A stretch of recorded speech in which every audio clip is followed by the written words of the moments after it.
Hi, I'm Michael Foster, and this is the story of how I learned that sometimes the biggest betrayals lead to the sweetest victories. You see, in business, just like in family, the person you trust the most can be the one plotting your downfall. But they often forget to check what's really beneath their feet before they push you off the cliff. Let me take you back to where it all began. Foster Technologies wasn't always the $100 million company it is today. 15 years ago, it was just a struggling consulting firm my father had built from scratch. Dad was brilliant with technology but terrible with business. By 2010, we were 3 months away from bankruptcy, and my father's health was failing under the stress. I was 25, fresh out of business school, while my older brother James was 30 and already a familiar face in the local nightlife scene. Dad had always favored James, the charming firstborn who could talk his way out of anything. But charm doesn't pay the bills, and James's party lifestyle had already cost the company several major clients. I still remember that rainy Tuesday when I found Dad slumped over his desk, tears in his eyes, looking at our latest financial reports. "It's over, Michael," he whispered, his voice broken. "Everything I built. I'm going to lose it all." Something in me snapped that day. I couldn't watch my father's dream die, even if he'd always seen me as second best. While James was out spending company money at exclusive clubs, I started working 18-hour days. I learned every aspect of the business, met with every client, reviewed every contract. Mom worried about me. "Michael, you need to rest," she'd say, bringing dinner to my office at midnight. "You can't save the company by yourself." But that's exactly what I did. The first year was brutal. I restructured our debt, cut unnecessary expenses, including James' entertainment budget, and personally visited every major client we'd lost. Many slammed their doors in my face, but I kept coming back. Persistence pays off. By the end of that year, we were breaking even. James found it hilarious. "Look at little Mikey playing businessman," he'd mock whenever he bothered to show up at the office. "Dad's still going to put me in charge, I'm the oldest." I ignored him and focused on work. Over the next 5 years, I transformed Foster Technologies from a simple consulting firm into a full-service digital transformation company. We developed proprietary software solutions, expanded into cloud services, and built a reputation for excellence in the industry. The company grew exponentially. From $2 million in revenue, we hit $10 million, then $50 million, and finally crossed the $100 million mark last year. Our staff grew from 20 to over 500. We opened offices in 3 countries. Dad's health improved as the company flourished, but his favoritism didn't change. Every success was somehow attributed to James's leadership, even though he spent most of his time planning his next vacation. In family dinners, Dad would praise James' business acumen while I sat quietly going through quarterly reports on my phone. I didn't care about the credit. I cared about the company, our employees, and the legacy we were building. Besides, I had my own plans. What nobody knew, not even my father, was that I'd been carefully documenting everything over the years. Every decision James sabotaged, every client he lost, every dollar he wasted. More importantly, I've been quietly building relationships with our key clients, making myself indispensable to their operations. I also had another secret, one that would turn out to be crucial. During the company's darkest days, when we were nearly bankrupt, I'd used my own savings and taken out personal loans to keep us afloat. In exchange, I'd received shares. Lots of shares. The paperwork was buried in mountains of corporate documentation. But I legally owned 40% of Foster Technologies. Or at least I thought that would be enough to protect me. I couldn't have been more wrong. Last month, everything changed. Dad announced his retirement, and everyone expected him to name me as his successor. After all, I've been effectively running the company for years. Even James had been showing up to work more often, probably sensing the change coming. The shareholders' meeting was set for Friday afternoon. All major stakeholders were present, including our board members and key investors.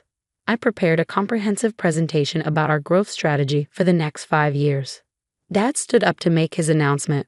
I noticed James smirking in his seat, but I didn't think much of it at the time. "Ladies and gentlemen," Dad began, "as you know, I'm retiring as CEO of Foster Technologies. This company has been my life's work, and choosing my successor was not an easy decision." He paused, looking around the room. But there's only one person who truly embodies the leadership qualities needed to take foster technologies to the next level. Someone who understands our family values and has the vision to lead us into the future. I sat straighter in my chair, ready to accept the responsibility I'd been preparing for all these years.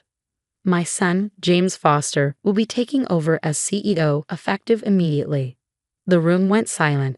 I felt like I'd been punched in the gut. But Dad wasn't finished. Furthermore, James has brought to my attention some concerning irregularities in our recent operations. It seems that certain individuals have been making unauthorized decisions and potentially compromising our company's integrity. James stood up, holding a folder. I'm afraid my brother Michael has been operating outside his authority, making promises to clients we can't keep, and potentially engaging in unethical practices. I couldn't believe what I was hearing. Every accusation was a twisted version of the truth. The very decisions that had saved and grown the company were being presented as reckless and unauthorized.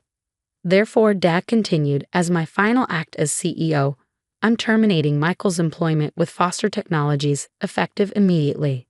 The security guards were already approaching my chair. James's voice dripped with fake sympathy. I'm sorry it had to end this way, little brother. But hey, maybe now you can get a life outside the office. The room erupted in whispers as I was escorted out, my key card deactivated, my access revoked. I could see the pity in some faces, the schadenfreude in others. But they had no idea what was coming. Because while James was plotting my downfall, he'd forgotten three crucial things. First, those unauthorized decisions were all properly documented and approved. Second, my 40% ownership stake wasn't as buried as they thought. And third, well, let's just say that when you spend 10 years building a company's technology infrastructure, you learn where all the bodies are buried, sometimes literally. As I walked to my car that evening, I pulled out my phone and sent a single text message to an old friend at the SEC. Then I went home and waited. Monday morning was going to be very, very interesting. Monday morning arrived with a thunderstorm, fitting weather for what was about to unfold. I sat in my home office, watching the clock tick towards 9 a.m. when James would be strutting into his new CEO office for the first time. The weekend had been interesting. Mom had called 17 times, leaving tearful voicemails about family unity. Dad hadn't called at all. James had been too busy celebrating at his favorite clubs. The photos were all over social media, including some questionable ones with the company credit card clearly visible on the table. I smiled, remembering how James always thought technology was beneath him.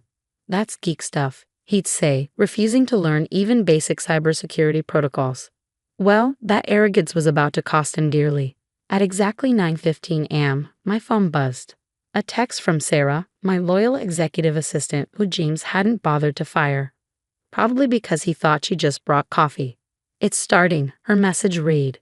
I opened my laptop and connected to Foster Technologies' internal security feed. Yes, I still had access.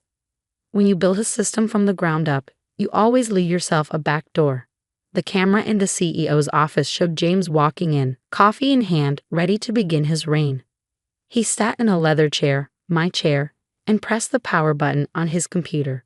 That's when the show began. Instead of the Windows login screen, a video started playing.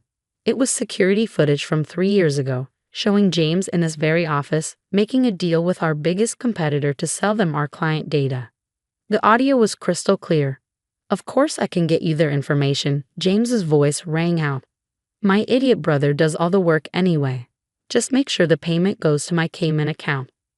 James frantically tried to turn off the monitor, but nothing worked. The video kept playing on every screen in his office, but that was just the beginning. His phone buzzed. The SEC had received an anonymous tip about insider trading, complete with documented evidence of James' illegal activities over the past decade. His private email started pinging with notifications. Somehow, all his confidential communications had been leaked to the board members. Down in the lobby, federal agents were walking through the front door. I watched through the security feed as James's face turned from confusion to panic. He tried calling Dad, but Dad's phone was busy, probably because he was getting his own set of revelations about his beloved firstborn's activities. At 9:30 a.m., Sarah walked into James' office. Mr. Foster, she said calmly, the board members are requesting an emergency meeting. Also, there are some federal agents here to see you. James started sweating. Tell them I'm busy. Cancel everything and get it up here to fix these damn computers. Sarah smiled politely. I'm afraid that won't be possible. You see, the entire department just resigned. They sent a company-wide email explaining why. Something about loyalty to the person who actually built this company. What? They can't do that. We have contracts. Actually, Sarah placed a folder on his desk. They can. Their contracts were with a subsidiary company that holds all our intellectual property rights. A company that, as of this morning, is no longer affiliated with Foster Technologies. James's hands shook as he opened the folder. Inside was a simple document showing the ownership structure of Foster Innovation Labs, the subsidiary I'd quietly created years ago. The company that actually owned all our patents, software, and client contracts. And I owned 100% of it. But the clients, James stammered, have already been informed of the change in management. Most have already signed new contracts, directly with Foster Innovation Labs. It seems they prefer working with the person who actually handled their accounts all these years. The color drained from James's face as he finally understood. Every piece of technology that made Foster Technologies valuable, every client relationship that kept it profitable, every key employee who made it run. They were all loyal to me. He'd stolen an empty shell. The office door opened again. 2 FBI agents walked in, followed by Mr. Patterson, our chief legal counsel. James Foster, one agent said, we need to ask you some questions about certain financial transactions. You can't do this, James shouted, looking wildly around the room. I'm the CEO. I'm in charge here. Mr. Patterson cleared his throat. Actually, about that, he pulled out another document. The board just concluded an emergency meeting. Given the circumstances, they voted to remove you as CEO, effective immediately. They can't do that. You own shares in Foster Technologies, Mr. Patterson corrected. A company that, as of 9 o'clock this morning, has no intellectual property, no major clients, and no core development team. I believe the stock price reflects that reality. James lunged for his computer, probably to check the stock ticker. But of course, his screen was still playing videos of his various illegal activities over the years. As James was escorted out of the building by federal agents, his designer suit wrinkled and his face ashen, I sent one final company-wide email from my remote access. To all remaining Foster Technologies employees, you have a choice. Stay with a sinking ship or join us at Foster Innovation Labs, where innovation and integrity actually mean something. Your jobs are secure, your benefits will be better, and most importantly, your hard work will be respected. Within an hour, 90% of the staff had accepted the offer. But my revenge wasn't complete yet. There was still the matter of dear old Dad's retirement fund. The fallout was spectacular. Within 24 hours, Foster Technologies stock had plummeted 70%. News of James' arrest made headlines in every major business publication. Tech CEO arrested on multiple fraud charges. Foster Technologies in freefall as scandal erupts. But I wasn't done yet. 3 days after James's arrest, I sat in my new office at Foster Innovation Labs headquarters, a modern building I'd secretly purchased 6 months ago. Sarah walked in with a familiar face. Dad's financial advisor, Mr. Goldman. He's been calling nonstop, Mr. Goldman said, looking uncomfortable. Ever since he realized that his retirement fund is worthless, I finished for him, because he invested everything in Foster Technologies stock. Dad had always bragged about having skin in the game, keeping his entire retirement portfolio in company shares. It was poor financial planning, but he'd never listened to advice about diversification. Now those shares were worth pennies on the dollar. Your father is desperate, Mr. Goldman continued. Mrs. Foster, your mother, she's worried they might lose the house. I leaned back in my chair, thinking about all the times Dad had dismissed my warnings about James's behavior. All the times he'd attributed my success to luck rather than hard work. Set up a meeting, I finally said. Tomorrow, 10 a.m., here. The next morning, my parents arrived at Foster Innovation Labs. Mom looked like she'd been crying. Dad looked like he aged 10 years in a week. They sat across from me in the visitor chairs, the same model as the ones Dad used to make me sit in while he lectured me about real leadership. Son, Dad began, his voice shaking. I know I made mistakes. Mistakes? I interrupted quietly. You let James destroy evidence of his crimes. You helped him embezzle company funds. You were complicit in fraud that hurt our employees, our clients, and our shareholders. I didn't know. He tried to protest. You knew. I cut him off. You just didn't care. Because James was your golden boy, and I was just the backup plan. Mom started crying softly. I handed her a tissue. But that's not why you're here, I continued. You're here because you're broke. Because the company shares that were supposed to fund your retirement are worthless. Dad slumped in his chair. Michael, please, we're family. Family? I smiled without humor. Was I family when you let James take credit for my work? Was I family when you fired me in front of the entire company? I pulled out a folder. I learned that dramatic revelations were more effective with proper documentation. Here's what's going to happen. Foster Innovation Labs will buy back your shares in Foster Technologies at their original purchase price. Their eyes widened with hope. But, I continued, there are conditions. First, you both sign a non-disclosure agreement about James' activities. Second, you retire, quietly, to that house in Florida you always talked about. Third, you stay out of my business. Completely. You do that for us, Mom whispered. Not for you, I corrected, for the scared 12-year-old boy who used to believe his father hung the moon. He deserved better than what you gave him. Dad started to speak, but I held up my hand. One more thing. The money comes with a trustee, someone who'll make sure you don't gamble it away on another one of James's schemes. Monthly allowance, investment restrictions, the whole package. You don't trust us, Dad said sadly. You taught me that lesson very well. I signed the papers. As security escorted them out, Dad turned back one last time. I was wrong about you, son. You're a better businessman than I ever was. No, Dad, I replied. I'm just better at remembering who my real enemies are. 5 years have passed since then. Foster Innovation Labs is now a billion-dollar company known for its cutting-edge technology and ethical business practices. James served 2 years in prison and now works as a bartender in Vegas. Dad and Mom live quietly in Florida, sending occasional postcards that I never answer. Last week, I received an invitation to speak at my old business school. The topic? The importance of integrity in family business. I accepted with a smile. After all, I have quite a story to tell. Sometimes the best revenge isn't destroying your enemies. It's building something so successful that they have to live with the knowledge that they bet on the wrong horse.